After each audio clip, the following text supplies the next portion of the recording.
What I want to talk about today is, of course, somehow, a deeper understanding of our minds, how it works. And I usually, explain it with the famous Bob Proctor image, because I got this from him. So we have a conscious, aware mind, and we also have a subconscious mind. And it is not until we fall asleep when we get in touch with our subconscious mind, because that's where all the dreams are, and that's where all the programming is. And so I know that someone would say that's actually when we fall asleep, that's when we wake up, and when we wake up we fall asleep. I don't know if you understood that, but anyways, 95% of all the things that we actually do during the day is, the same things that we did yesterday. And also the thoughts in our minds, 95% of the thoughts in our minds are the same thoughts that we had yesterday. So everything that really controls what we do, 95% of the things that we do is the subconscious mind. And like, have you ever been driving a car and you speak on the phone? So you're using your mind and thinking and speaking and thinking and what to say, and listening to the other person.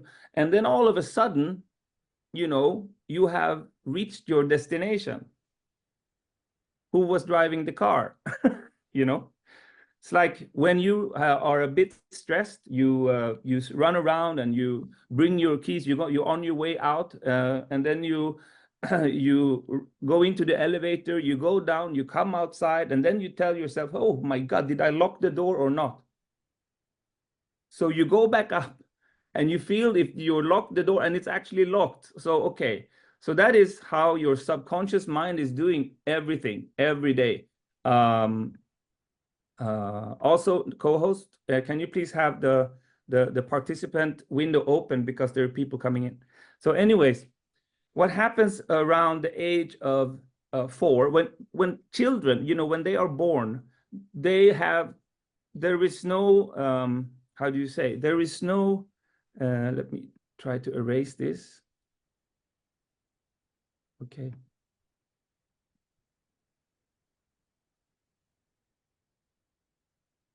There is no barrier between the subconscious and the conscious. That is why children can learn 10 languages at the same time, because there's no border between the subconscious mind and the conscious mind. So at around the age of 3-4, people start to become aware of the I, that I exist, and when that happens, when you understand that the I exists, then all of a sudden it starts to become, there is a border, like a border between the aware mind and the subconscious mind. And then we program this subconscious mind with everything from the social culture, the parents, the coaches, the friends, the relatives, the society, the news, the television, the social, whatever, social media. Everything gets programmed into the subconscious mind, where all our beliefs are. All our beliefs are programmed into the subconscious mind, and that is why we have what I call a paradigm. There is a paradigm that, let's say we call it X, just to make it clear. So we have the X paradigm which is a total, is a total conclusion of everything that we learned in our lives and everything that we programmed ourselves with. We call that the X paradigm. The X paradigm produces X thoughts, all right, X feelings. You have X thoughts and X feelings, and you're taking X actions, right? And everything that is within your paradigm, everything is within your paradigm is what we call your comfort zone. Okay, your comfort zone, because everything inside that X is comfortable. The thoughts are comfortable, the actions are comfortable, the feelings are comfortable, everything is comfortable. And you all of a sudden you come across an idea, which is an X idea. The X idea is coming into your mind, and it feels fine. It feels like it's within your grasp. You can handle this X, no problem, because your subconscious mind has been programmed to handle everything that has to do with X. And X can be anything. Let's go to the movies. Let's do some shopping. Let's build a paper airplane, or whatever X idea is okay with you, because it's going to feel good for you to think about it and do it and take action on it, right? But now we come to the big thing. What happens if you get another kind of idea, a Y idea? So now when your mind gets this new idea into your head, once you you don't do anything, you just sit in your sofa and you dream about this, you just think about it, nothing really happens in your subconscious mind, and nothing really happens in your emotions either. It's not until you start taking action towards this Y idea, now the Y idea is going to try to penetrate into your subconscious mind. What happens then is that the X does not enjoy Y, because the subconscious mind is it's a conservative gray mass. Okay, it does not want to change. So when you take action on this new concept, this new idea, and you start creating, you start doing stuff, the X paradigm will start to give you stress. It will start to give you anxiety. It will start to make you feel uncomfortable. It will bring you out of your comfort zone. Okay? And this is going to be World War III inside your mind, because you have decided consciously to do things about this new idea, but your X is not willing to accept that immediately. So the X will fight it, and you will think, oh my God, this is hard. And then, you come into that struggling feeling of, oh, this is terrible. I feel bad. It's going to be, and you keep on trying, and you keep on trying. And then eventually you run into the wall. And, I call this wall the terror barrier. I would just write TB so that you understand. You run into this wall and you hit your head, onto this wall. And then eventually, it's going to be too hard. It's going to be too much. And it's going to be, you're going to feel pain, and you're going to feel suffering, and you're going to feel so much shit. So you will eventually, sorry for I swear, eventually you will just need to erase the idea, and you just throw this Y out, just throw it out from your life. And you just come up with the conclusion that this stuff is not for me. I'm not cut out for this thing. So you give up. But you're not changing anything, because you still have your X paradigm. It's still all of your things that you collected throughout your entire life is still there, and it won, because you're going to feel relaxed now. You're going to feel comfortable. You're going to feel, you don't have any reason to feel discomfort anymore. So, finally, you know, you can sit down again in your couch or in your sofa and turn on Netflix and you know, keep on enjoying life. So the thing is with successful people, you know, they keep on hitting that terror barrier until they come out to the other side.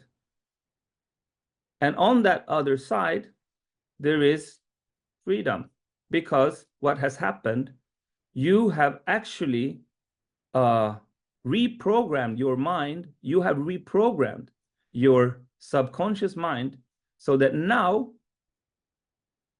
you don't have X paradigm anymore. You have Y paradigm.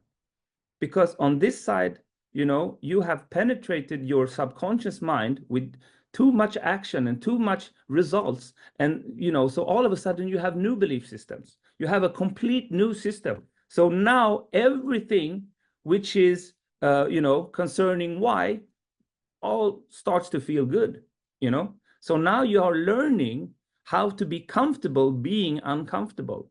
And of course, your comfort zone gets bigger because now you can handle bigger problems. This is the Y and this is the X, right? So you're expanding what feels comfortable.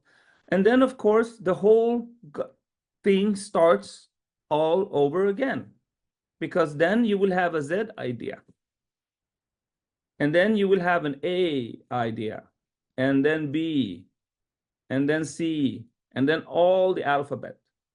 So when you have all the alphabet in your subconscious mind, I'm talking about, you know, here, that it goes from A to Z.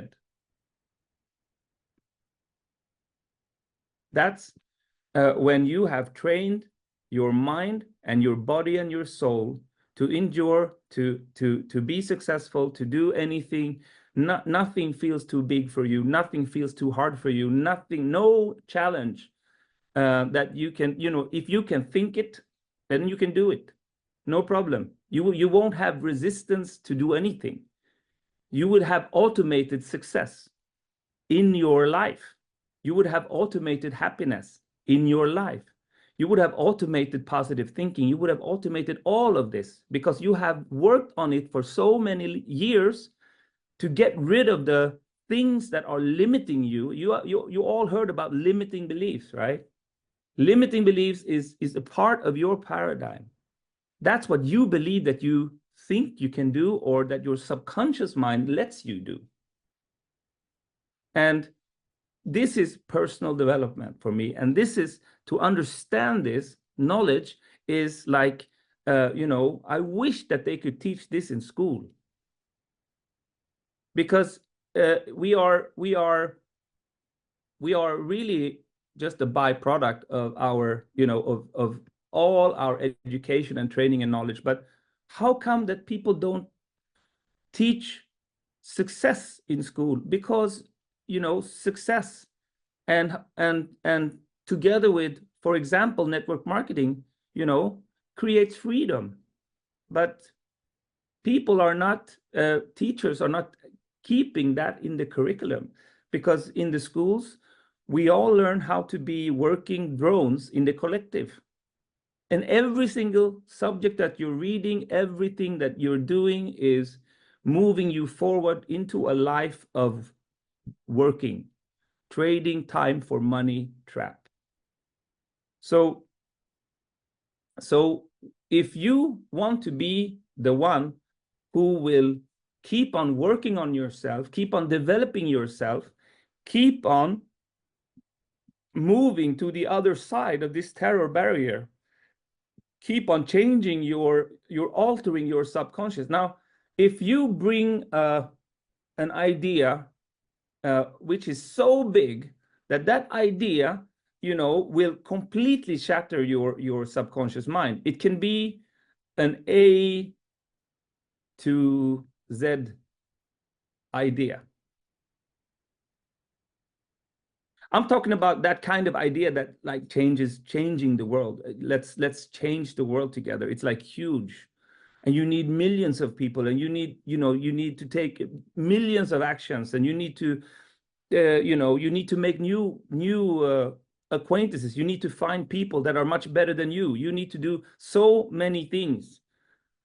So during this time, your X paradigm shift will always constantly fight you until you get to the other side. But who knows how big this terror barrier is for each and every one? It can be bigger and smaller. If you're a person with very low self-confidence and very low self-esteem, this terror barrier is very, very thick, and it's very, very hard. And you just will bump on it a few times, and then you can just forget about it. I will not keep on doing this. I will not get another no. I will not have my friends dislike me. If you think that your friends, like David said, will help you to succeed, you're absolutely maybe correct. But in most situations where you try to tell your friends, like Ferda said, I'm going to make $10 million next year. That is a huge idea. That's like A, B, C, D, E, F, G, boom. That's a huge idea. But that idea feels comfortable for Ferda because Ferda has done some major brainwashing. You understand? You need to wash your brain from all the bad stuff and all the limiting beliefs that you have in your subconscious mind. And the only way to do that is to transform. You can transform yourself. You can transform your life by getting into these events and listening to these trainings and, take notes. Because maybe, just maybe, you will get a piece of the puzzle that will make you free, that will, oh my God, this is it. So you understand that, okay, when I do something new, which is outside my paradigm, I know now that there will be a fight. I know that there will be uncomfortable emotions. I know that I will feel stressed because that's not who I want to be. That's my old me. That's the old me that's making me feel this. Because this thing is so new to me that my body will fight it. So you have those people who make those New Year promises. Okay, my New Year promise is that I'm going to start training. Okay, and then they start training. The gyms are all full. Everybody buys the credit card. They go to the store, buy new training clothes and everything, new shoes, and they look good. Everything is great. And then, they go to the gym day 1, day 2, day 3, day 4, day 5, maybe day 10, maybe day 15, maybe day 20. But after about day 20, 25, the gyms are already empty. And that's before we reach the end of January. Okay. But there are a few people who stayed, who kept their word to themselves. And they keep on hitting the terror barrier, boom, boom, boom. And this takes approximately 66 days.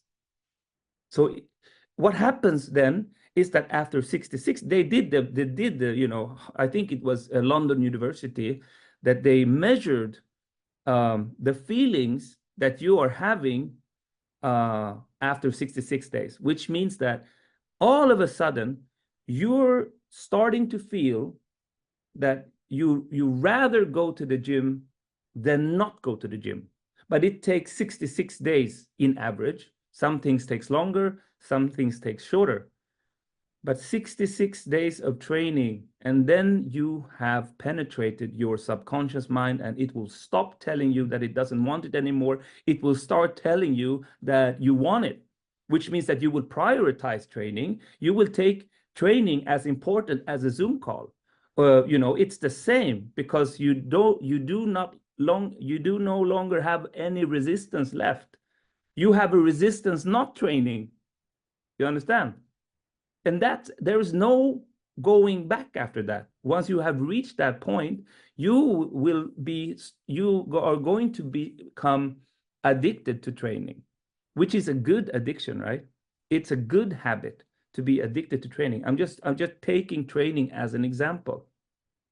Now with network marketing, when I started out, my whole first name list that I wrote, all my friends, they were burnt by one guy who called everybody and said, do not listen to Joseph, because do not go to the meeting because he's in the one of those pyramids.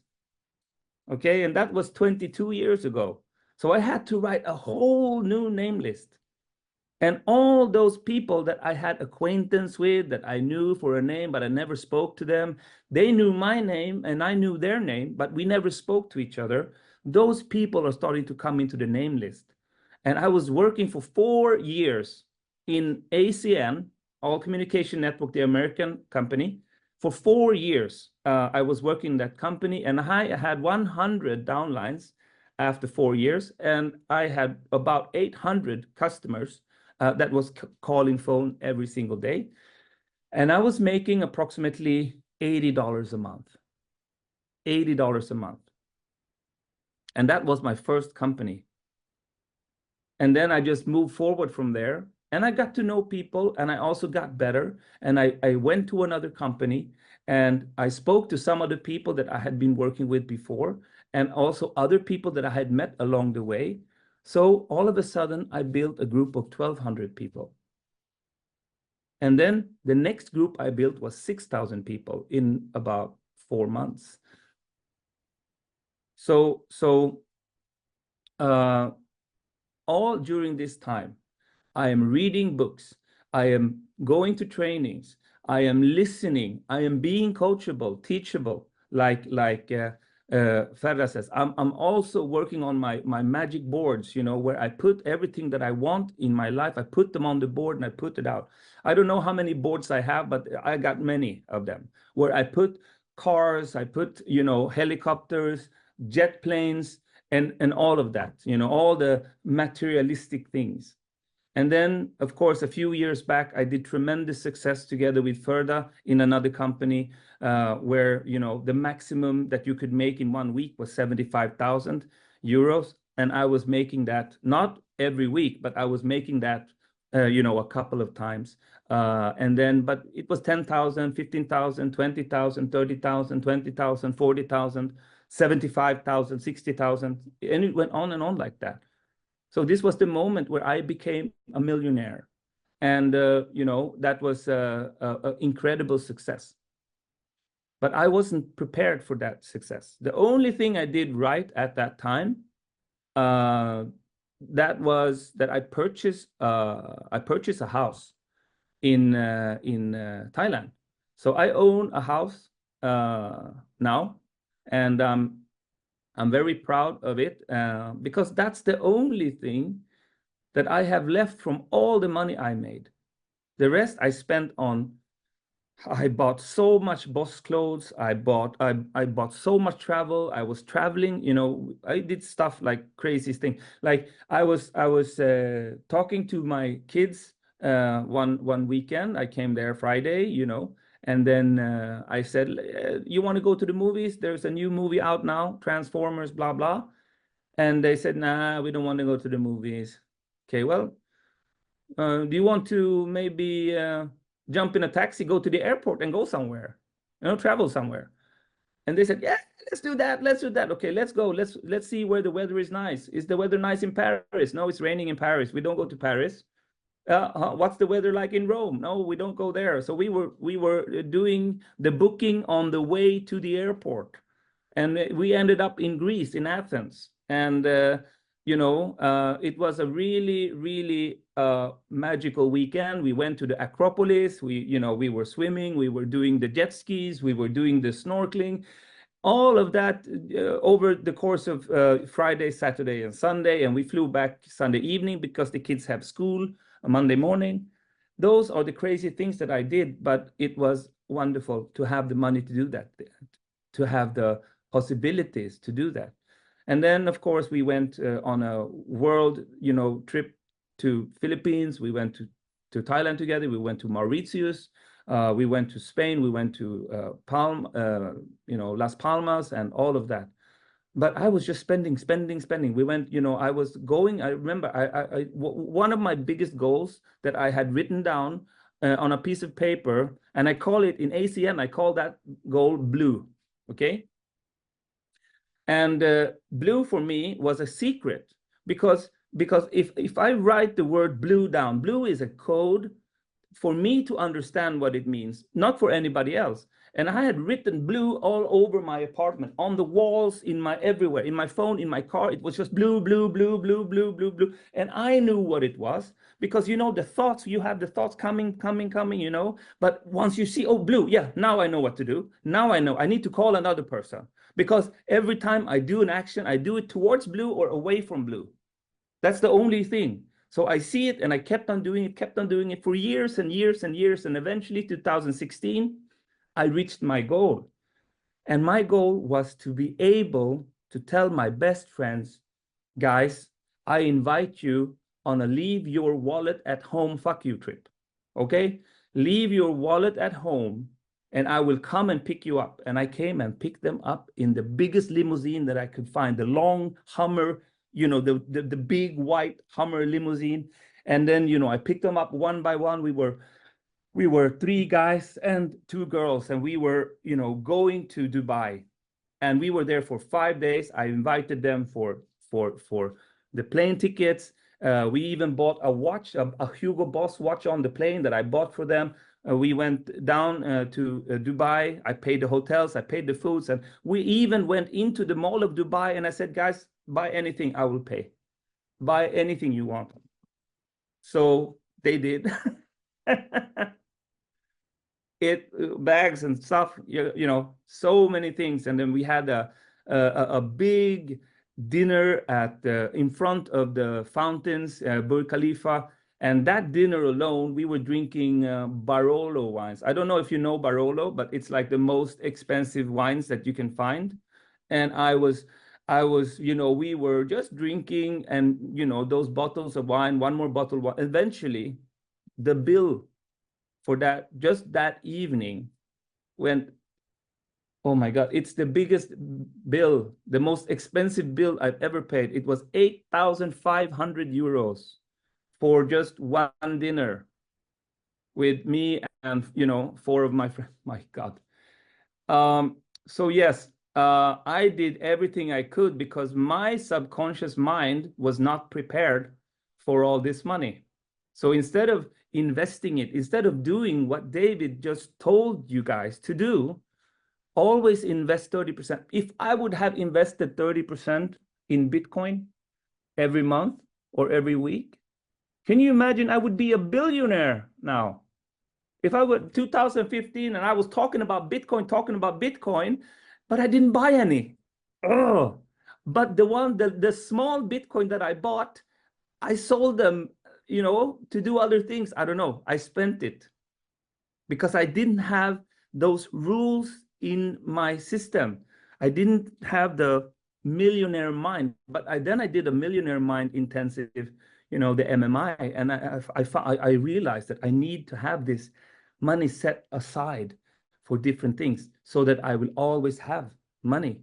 And now, of course, my life is completely changed, and now I always have money because I follow a system, so that I can do what I want. I can, you know, have what I want or whatever, you know, and I'm investing, you know, and I'm also giving away stuff. So now there's just a few minutes left before we have the next speaker.